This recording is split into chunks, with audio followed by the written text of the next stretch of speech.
All right. Welcome to On The Sideline. I'm your host, Jeff Holden. Today, we got Big O. What's good? And the man of the hour, special guest, head coach, athletic director of your Legacy Leopards, Coach Greg Davis. Appreciate you coming out, Coach. Yes, sir. I appreciate you for having me. We got fans already. We already love them. Celebrate. Hey, so this is our preview. Okay. This is our second year of doing it. Mm-hmm. Obviously, you're new in town or new to the position, new head coach. This is your first go round. We appreciate you coming out here.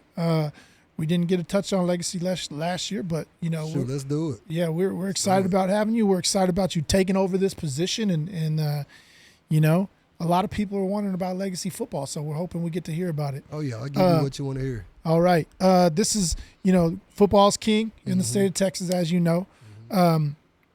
And people talk, people say the newspaper has this and the magazines have this and the internet has this, but we go straight to the source here. Oh yeah. And there's nobody else that knows more about your program than you, the head coach. So we met briefly a little bit, but we're also interested in getting to know who you are. So for the people, let's do a quick introduction about who you are, maybe a little bit about your family, your coaching career, and how you ended up here at Legacy. All right. Well, like Big O, I'm from Fort Worth, Texas. You heard him. Born and raised.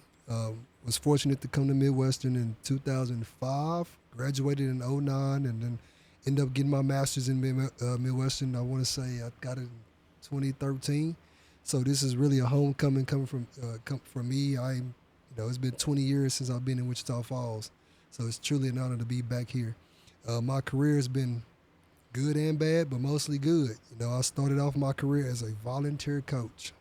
So a lot of coaches really don't understand that. They want to shoot from the top as soon as they get into coaching. They just think they're ready to be a head coach or a coordinator, but you got to crawl before you walk, So I started off at Polytech in Fort Worth. We're talking no shade on Polytech, but, at that time we might have had 30 kids total, in the program.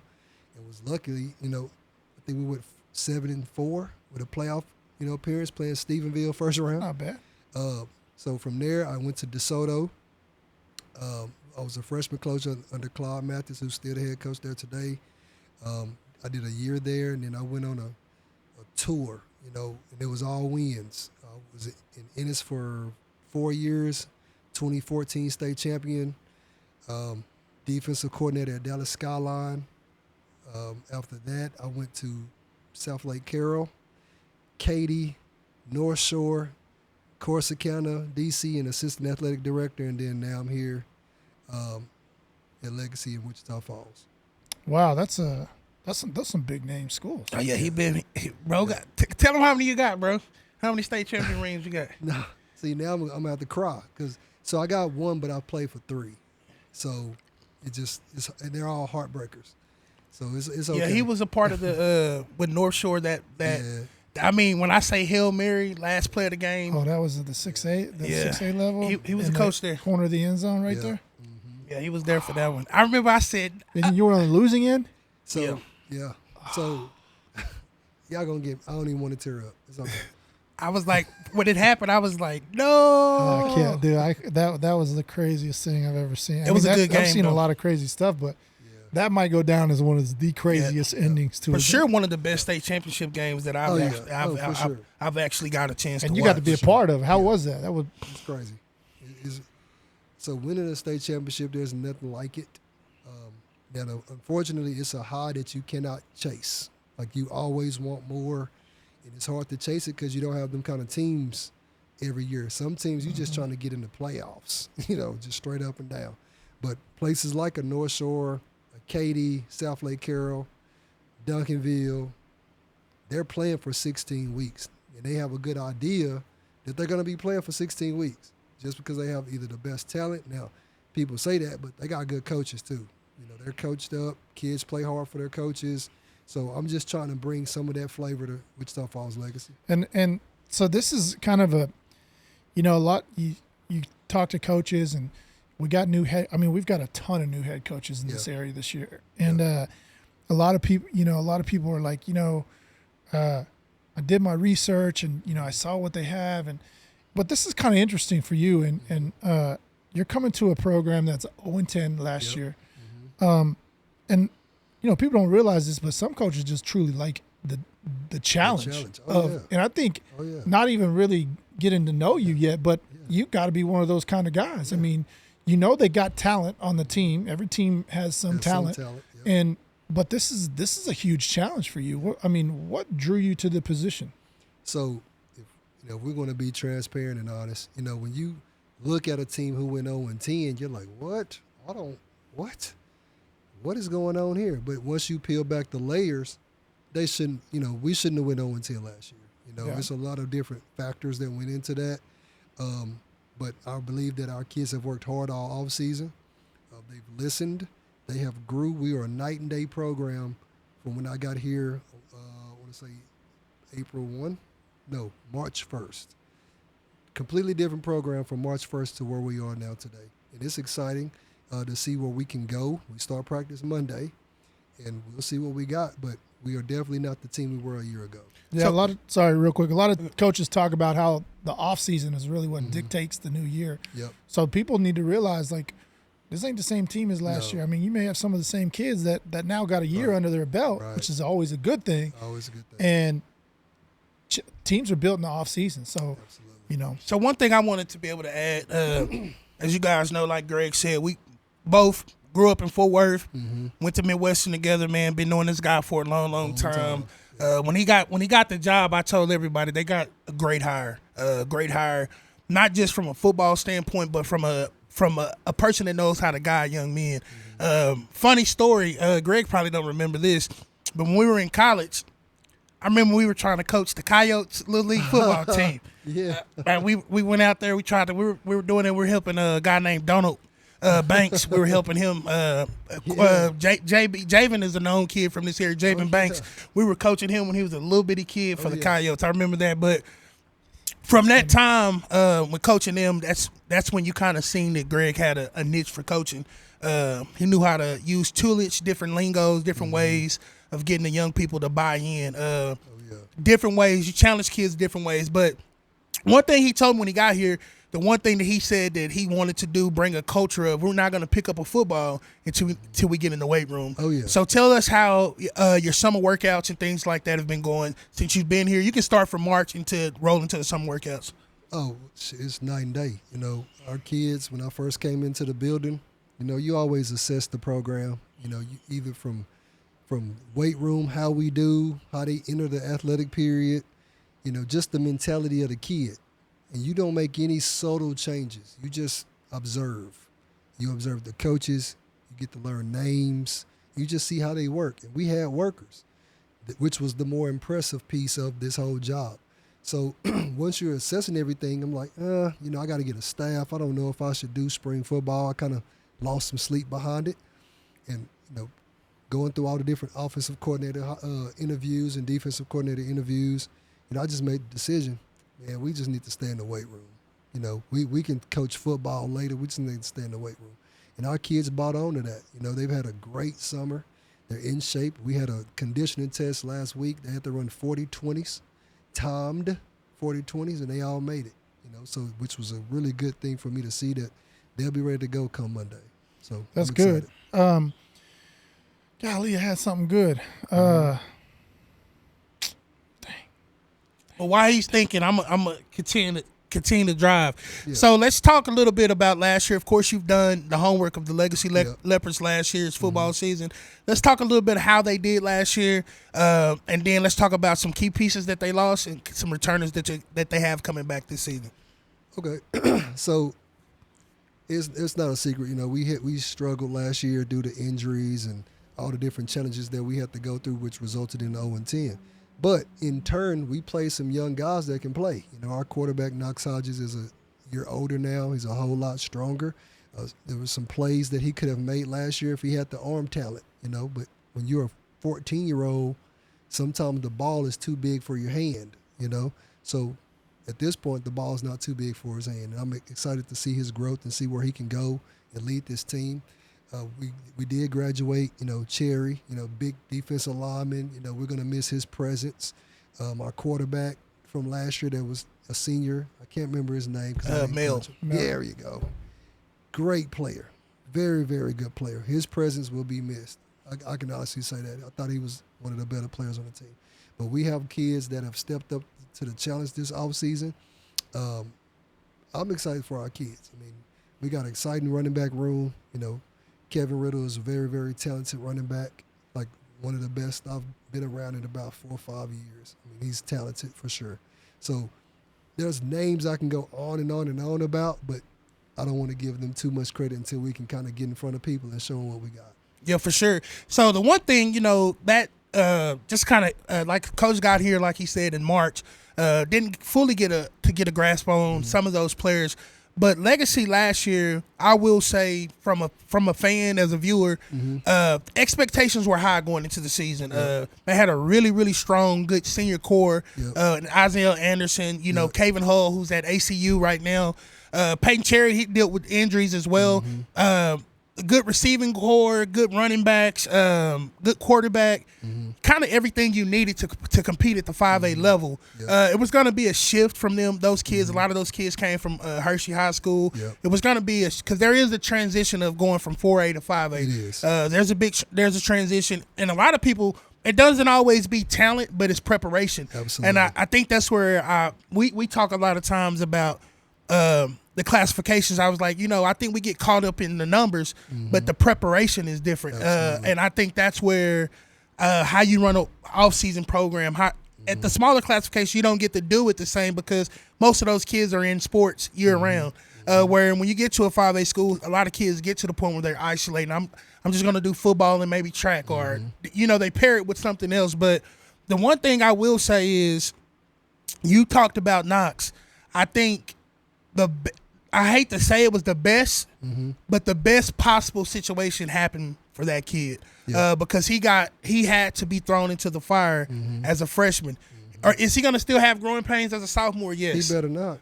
I mean, it happens. He'll have some growing pains as a sophomore, but they're not going to be the growing pains we've seen as him as a freshman. Correct. And he's going to have confidence because his body's bigger. He's stronger. I'm looking forward to seeing what he does this season. I'm really looking forward to seeing what you have some kids like the Kendrick, who had a great year last year as a sophomore. There's linemen. There's big lineman kids that are young that are growing and getting stronger. I think Legacy by far will be better than they were last year. I do want to say to the viewers, I've told Coach Davis, he'll say he's coach and he gonna stand on business. He gonna say the opposite. I tell him their schedule is not an easy schedule. No, it's not. They have a gauntlet of a schedule from non-district all the way through district, and we'll give them an opportunity here in a sec to talk about that. But one thing we have to see is, as viewers, we have to be realistic. Legacy is embedded with youth that's growing, that are having to be asked to step up early, which in turn it means the future looks amazing for those young people because the best way to get better is playing. So I'm looking forward to this year. Like I said, their schedule didn't change, so he's coming in. We're playing the same teams. We'll get a chance to talk about that. So let's go ahead and jump into. Before that, let me touch on things. So he mentioned, you know, the young core that you guys have over there. You coming in to a 0-10 program, excited about that. I mean, a lot of people say, you know, well, you can't get much worse than 0-10, obviously, but this gives you an opportunity to really grow with those guys for the first, 1 to 2, 3 years and kind of mold it into what you want. And so that's a great, and that's another thing I'm sure you had in your mind and your decision making coming here is like, well, I get to do, I can't get much worse, and I get to do what I want from the beginning. And I got 2 or 3 years with this young group that I know is gonna be good enough, and so that's just a really cool opportunity for that. But real quick, as you came here, we know you came here. Did you bring anybody with you? And maybe do you want to mention a couple of your hires or maybe some of the coaches you retained over there? So my assistant head coach is a guy I've been knowing my whole career. His name is Tony Kennedy. He's also from Fort Worth. He spent time at Polytech, so that's when I first met him. My very first job, Polytech. He's kept up with my career this whole time, and it's like a dream for us. Like, hey, when you get your first job, it don't matter where it is. Is this your first head job? It is. Okay. It is. And you said Tony's coming in to be your what? He's assistant head coach. Okay. And then my offensive coordinator hire, I think I knocked it out the park.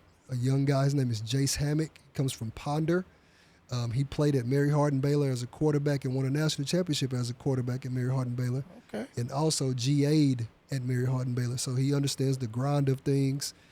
Very, very bright young mind. I thought phenomenal hire for our school and for our kids. And he's coaching quarterback? He's coaching quarterback. He played quarterback? He played quarterback. And he's your OC, you said? And he's the OC. All right, all right. Him and Knox work really, really well together, just from a relating standpoint. My defensive coordinator is Anthony Carson. He comes from Frisco Centennial. Okay, he's been on the job maybe a month, so he's learning. He's learning as much as he can. I'm getting him up to speed on our defense, and I'm excited about our hires. Yeah, that seems like a little mini dream team. Like it's not bad. What do you call it? The symbol, the Avengers. Avengers symbol right there. So for the viewers that don't know you, Coach Davis is it's kind of like prom in this. Dion did this. This is what's funny. And you know where I'm going with this. Greg played quarterback, receiver. He was always, I thought for years that growing up, I said he's going to be an OC. But this guy, I think what he's done, and it's real. I mean, I wish more people would do it because he knows what he was looking at to attack defensively has made him be an amazing defensive mind. You know, because he's played on the offense for so long. He knows, like, okay, I know if I do this, do that. You know, so I'm saying, so this season, will you still call the defense or year one, or how is that going to work out for you guys? Absolutely. So because of the late addition of the DC, like I have to call it, you know, since I've gotten to the building, we've done light installs during the, you know, the UIL time that they allow us to do that, which is athletic period. But yeah, I'm calling the defense until I feel like he's caught up to speed. So however long that takes, that's however long it takes. But I can get to the adjustments a whole lot faster than somebody else can for this first year. So going into next year, we'll see what happens. You're you're not putting the coach in a bad situation. Absolutely. If he just got here a month, he don't know. He for sure don't know. And what's going to be his position that he's going to coach? So he's a phenomenal secondary guy. Okay. He's bright. It's just a new scheme, and it takes time to understand a new scheme. But secondary, I let him do his thing. He understands what we want to do. He's already latched on to the kids. They love him, and we're just rolling right now. Yes, sir. And what are you going to coach defensively this year? Inside linebackers. Yeah, still. That's Greg thing. He likes to be. Got to be in the box. You know what I'm saying? That's one of his things. So that's for sure. So you guys were able to retain your other coaches that you guys. Okay. Yeah. So that's good too. That kids still have some familiar faces that they're familiar with, and then also too, you're bringing in a toolage of outside guys that can come in. And anytime you can hire fresh. Yes. Anytime you can hire a guy that's from college, the college level, or have any type of college experience, it's always a plus because the preparation that you have to do at the college level definitely has you ready. Yeah, has you ready for just from little things like that. So as we go into let's dive a little bit into the season let's fast forward a little bit. Okay. What's your non-district schedule for this year? So we open up with Lubbock Coronado on the 29th of August. We're excited about that game. I think we're very evenly matched. They're a well-coached team. We'll be a well-coached team. So that's our opener. After that, we go to Amarillo to play Tascosa, triple flex bone, triple option team, which we're familiar with. We played them last year. Then Wolford Friendship will be week 3, and then we have Canyon Randall. So those are our first 4 non-district games. Yes, for sure. So you're definitely diving in. And that's what I tell everybody. Like last year when I seen Legacy schedule come out, I was like, man, I don't know if I would have did that. They was like, oh, man, we ready. I said, it's not about being ready. It's just one of those situations where you were having to gel the situations of you want to get some tough components, but, you know, the Canyon Randalls, all those type of schools, Friendships, those are, they gladly accept games where they know it's a new school. They're like, you know, but I think you guys, one thing I will say for me, I want to say on the show to the Legacy players, I just want to see you guys go out and fight. I want to just see fight. There was games last year, nothing against the guys. They know I love them. I'm tough on them. There was times where I felt like they kind of was like, man, we ain't gonna win this game. So they kind of shut down. Fight to the end, man. That to me, that's a coaching thing. Yeah. That's a culture. As a coach, they don't get to that point. Yeah. And in my opinion, as a coach of mind, and I'm sure that's unacceptable behavior. And yeah, and you were right. They did that quite often, and it is hard. It's on a kid that kind of sucks to go out there, but the job of the coach is to always have them believe, like we talked about earlier. Yeah. You keep going no matter what. You finish the fight. All that good stuff. So I think that. I mean, yeah, I don't anticipate that happening. No, for sure. I know the I mean, like I said, I speak highly of bro. I know the grit that he brings to the table, and I know he doesn't mind calling them out when it's not the standard. You know what I'm saying? And that's so. As we're talking about that, what's some of the kind of the toolage, the things that you've came in? Every coach has his sayings. I tell everybody I've been around 1,000 coaches, and everybody got something that makes you be like, oh, that's new. I'm gonna have to use that. So, going into this year, going into this season, what's your motto that you have for the Legacy Leopards? Man, you know what? I'll actually be honest with you. Like, I've been so focused on just the development of our players, I don't think we're in the point where we need a motto. Yes, sir. Like, I really, truly believe that. We need to focus on building one day on top of another. Be 1-0 that particular day. We're so young across the board. They can't. A motto is just going to distract them from what their job function is. Now our kids, they'll love a motto. Yeah. Put it on shirts, put it on a hat. When I just need you to know how to block down. Yeah. I just need you to understand coverage. Yeah. We'll get to the mottos when we get where we got to go and start putting wins on the board. Yeah, so stacking bricks, man, one day at a time. Win every day. Yeah. Got to build a house. So sustain.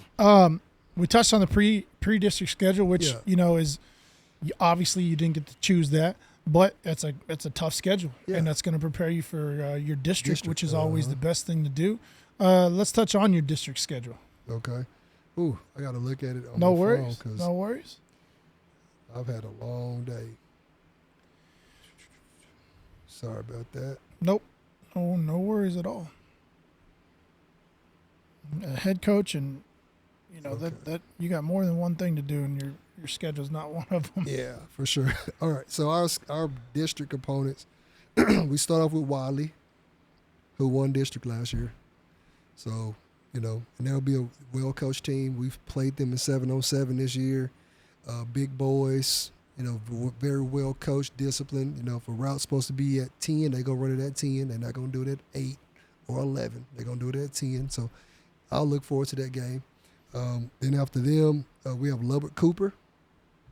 Always a really good program. They have, I don't know the last time they've had a bad year. Then we got Plainview, which will be, I think, a game that's feasible for us if we playing well. If we have our minds right, we should be fine there. Then Abilene Cooper, Paladero, and then we finish the year off with Memorial. Yes, sir. So I'm gonna go ahead and ask the question. We had Coach Bendel on here. Yep. Of course, he's a fan of the 940. Yeah. Coming into Wichita, you've lived here, so you understand the tradition and embedded the tradition. Whether we want to say it or not, there was always the Ojai rivalry. Of course, we know that they're starting new tradition. Right. The Memorial and Legacy rival. Coming in as a coach who's been here before, seen how the tradition is, how do you come in and not let that be a distraction and you guys focus on what Legacy can control? It's just another game. When you let the hype of a rivalry game build up, you get out of character. You start saying and doing and all the things that are really not you because you're trying to do too much. You're trying to live up to the hype. You can look at it from a quarterback's perspective. If the hype is too much for you, if the play is called for you to throw a 5-yard out, but if you have like a deep ball attached to it, what are you going to want to take? The deep ball. The deep ball to get the crowd going because it's been talking all week, but that's not what they're giving you. they give you the 5-yard out. So it gets you out of character if you cannot keep it all together. Yeah, for sure. And I like to ask that question just because I know you're a new coach in this town, but you're not new to the community. No. That's one thing that we have to remember. Greg's new to Legacy, but he's not new to this community. So a lot of the traditions, a lot of the things that's going on in this, he's not new to it. So, which is always important because that means he can relate. Yeah, for sure. So let's talk about the relationship part since we're talking about relationship. How have you been able to relate to the kids at Legacy? It's been a beautiful combination. I tell them every day that I love them, and I genuinely mean it. If kids need rides home, we make sure that they got a ride. If they need to be fed, we make sure that we find a way to feed them. We entrench ourselves not only with the kid, but with their families as well. Just because I'm the coach, don't mean if you don't have a father figure in your life, that don't mean I can't be your figuratively, your father, because you're around me more than you are around anybody else in your family.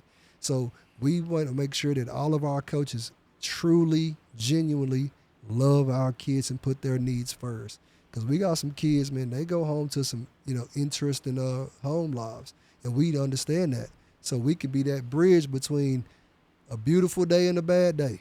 Let's get somewhere in the middle. And that's how we like to roll every day. So what's unique, I think pretty unique, with you being here at Legacy and your background. Mm-hmm. You've been a part of every facet of life. I mean, he's been at the Katie's. He's been at the South Lakes. He's been at the DeSoto's. He's been at the North Shores. And what people don't understand, North Shore is pretty as rough as it gets too. It's rough as it gets. Yeah, and I don't think a lot of people understands so.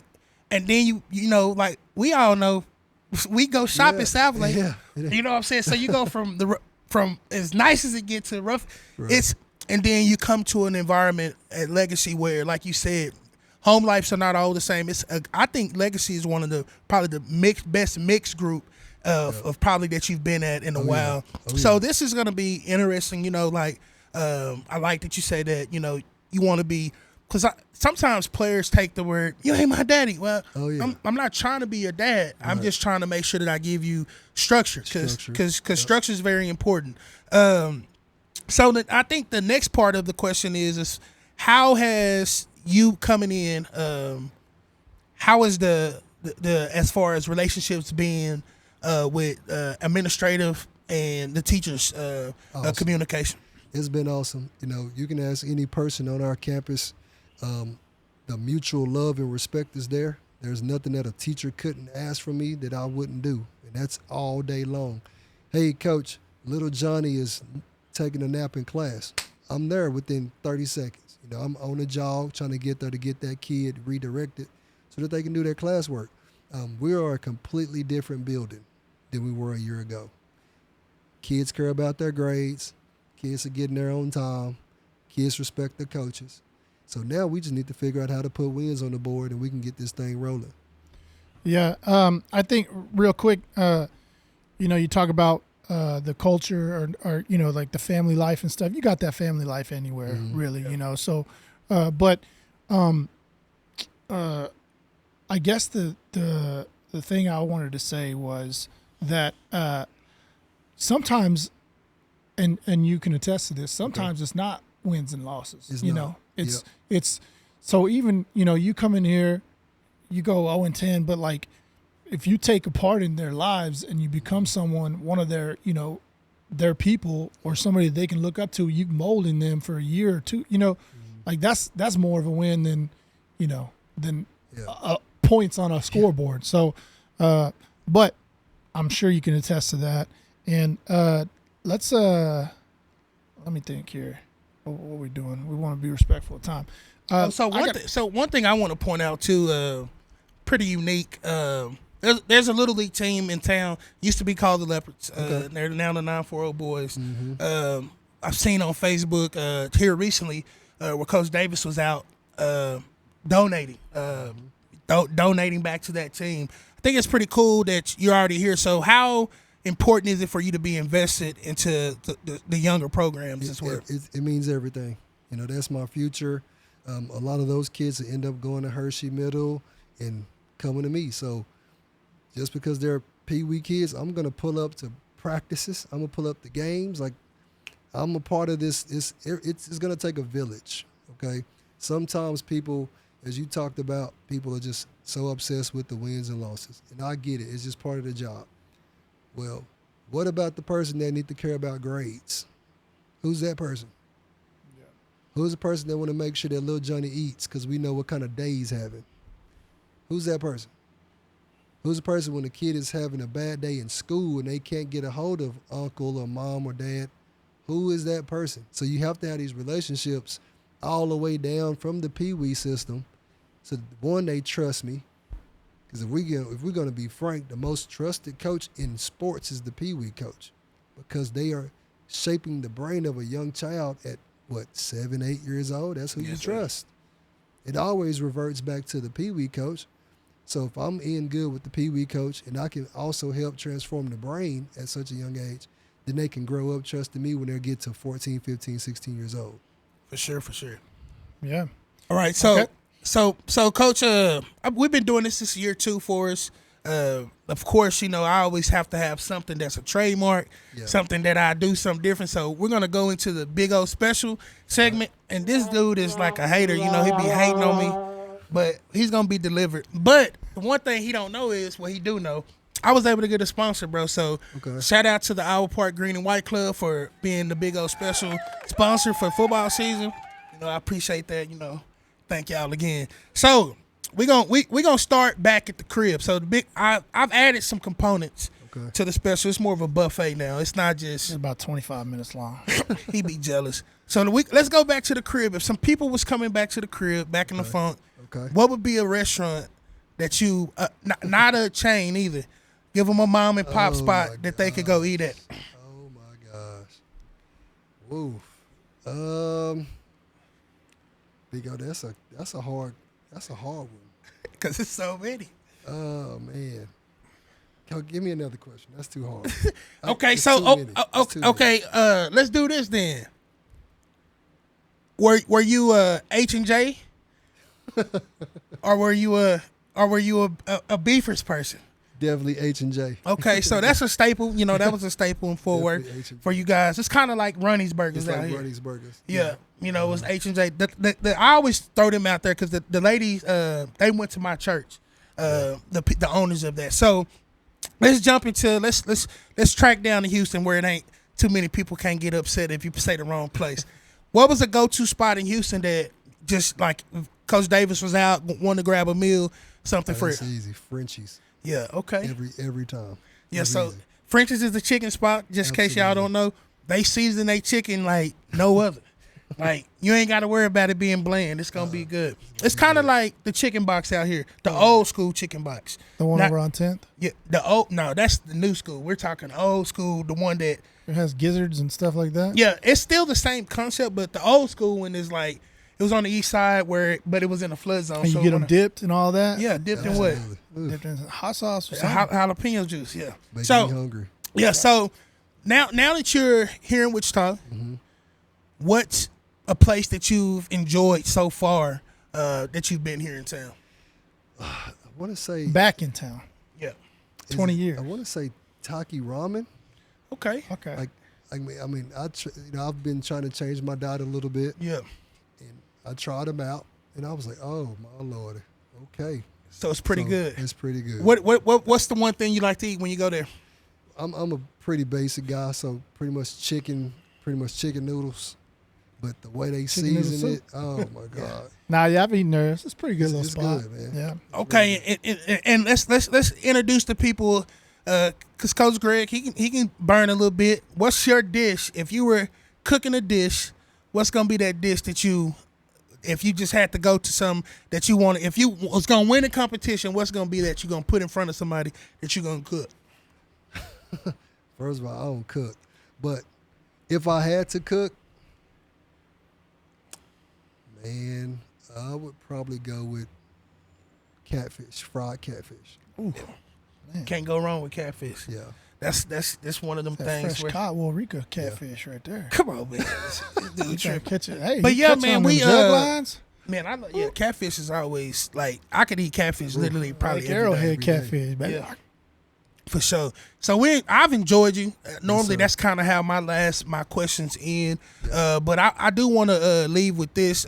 Legacy, you got, like I said, y'all have hired a phenomenal coach. Not just saying it because he's my friend, but I've kept up with him for years. Kind of those type of things. I know he cares genuinely about young people in their development off the field. It's one thing to care about their development on the field, but he's big into pouring into young men and building them up to be successful young men one day, successful fathers one day. So great hire. Let's make sure we're bought in. Players buy in to the system, buy into the program, because a program is only successful to the buy-in. So that's how I leave it for you guys. Yeah. And real quick before we go, I got one more that I kind of end with. Okay. And this is kind of a personal question, but it's always good to, I think, to kind of hear the backstory. Okay. So what is the backstory or the reason, or what maybe somebody, in your life or something, what made Coach Wood? Like, what was the decision? When did you know? Huh? Coach David. No, Coach David. My bad. I'm sorry about that. Good. So, real quick, I'll just re-ask it. So what made Coach Davis? Was it a person? Was it something you knew at an early age, or like what made you become a coach? So it's actually a combination of things, right? So I was actually raised by a single mother, like a lot of other people. My mother actually showed me what hard work and dedication actually looks like, and where it can take you if you just remain consistent with it. Now, that's on the personal side. The professional side that helped mold me, I had a lot of success at a very young age. I'm talking about winning state championships at 27 years old. So just to be able to see the joy that those type of games can bring people, and how it can bring communities and towns and families together, I've always wanted to continue to win at that particular level, because of what it brings for everybody involved. So that has always been my driving force. That's what gets me out of bed, just to be able to produce good football teams and produce good young men. That's what makes me who I am. That's awesome. That's awesome. You hear all kinds of different answers on that question. So that's a good answer. Man, yeah. I mean, anytime we get a new coach, we're excited. Like I just get this like little bit of extra excitement for a new coach versus an old coach, just because like they've been around. But, like, it's so challenging, to come in and especially your position is challenging, but it's also going to be rewarding. And so, I'm excited for you. Yeah. We wish you the best of luck this year. Yes, sir. Do you have anything else for us? No, I'm good. I appreciate y'all having me on the show. It's been a pleasure, and I'll come back again. Let me know. All right. Awesome. Yeah. So, good luck this year. Okay. And we'll be, we're going to be keeping an eye on you and the Leopards and everybody else. But we wish you the best of luck. And if you need anything from us, you just let us know. I will. Thank you. All right. Thanks, Coach. Yes,